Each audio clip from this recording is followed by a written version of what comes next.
Americans who have dropped out of the workforce, workers who don't work. An ever-increasing percentage of these are male. About 7 million American men between the ages of 25 and 54 no longer have jobs. That's more than 10% of the entire prime-age male labor force in the United States. It's a huge number. Most of those men, studies predict, will never return to work. What happened?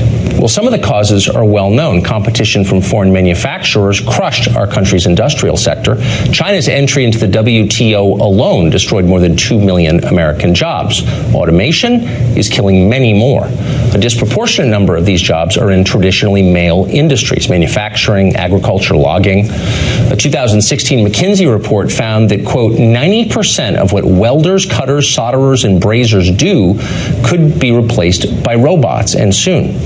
Jobs in which women are the majority tend to be far less vulnerable to automation. 3 of the 5 fastest growing professions are dominated by women. The jobs that remain for men tend to pay less than the ones that disappeared. This is especially true for working class men who, unlike their female counterparts, have seen their real wages fall over time. Now, part of the reason for that is mass immigration. More than 1 million new immigrants enter this country every year legally. A large but unknown number come illegally. Most of these are low-skilled. All of them are looking for work. These new rivals compete primarily with the very Americans most likely to have lost their jobs. And the effect is lower wages. It's a matter of supply and demand. An overabundance of anything makes it cheaper, and that goes for labor. One study conducted after the Mariel boat lift in Florida found that Americans with lower education levels in Miami, the most vulnerable, saw their wages fall by 37% after the immigrants arrived. Policymakers didn't seem to notice, and they still don't, probably because it doesn't affect them. If waves of immigrants from the third world are becoming lawyers and nonprofit executives and members of Congress, how long would the border stay open? Meanwhile, millions of American men now make less than their fathers did. That's a tragedy. It's a betrayal of the American dream. But it's also a recipe for societal collapse.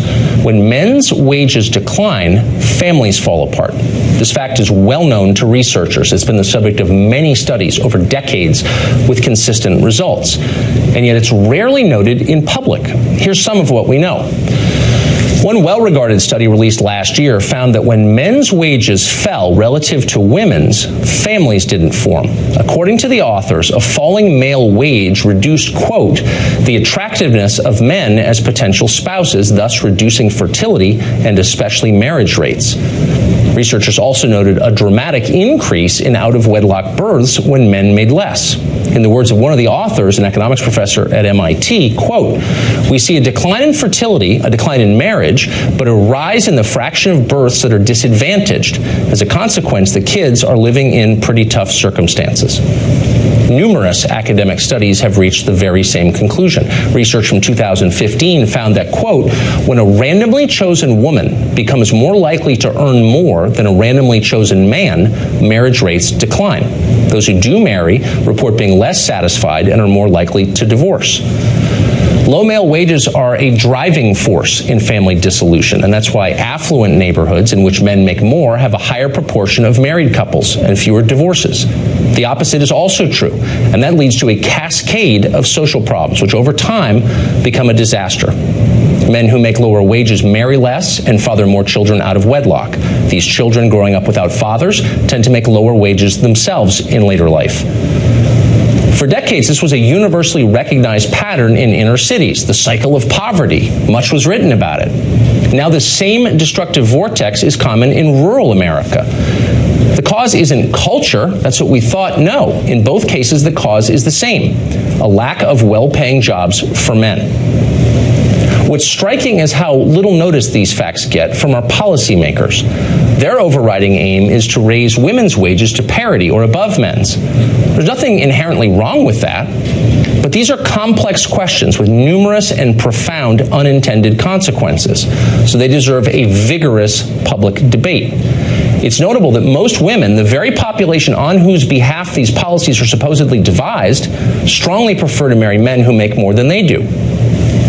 But what's beyond debate is that Washington and corporate America aren't thinking a lot about how to solve the male wage crisis. If anything, they're exacerbating it. Lawmakers in both parties, for example, have heartily embraced self-driving vehicles and drone delivery of packages. It's all impressive technology, but what would be the effect on employment? Has anyone asked that? There are more than 3 million professional truck drivers in this country. It is the most common job in the majority of American states.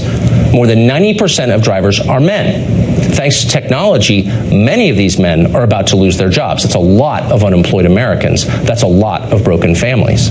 Washington is not worried at all about this. Lawmakers and business leaders assure us that those truck drivers will be just fine. They'll find something else to do, something better, in fact, with higher pay. And maybe they will. But keep in mind, our leaders said the very same thing about manufacturing jobs 30 years ago. David Paul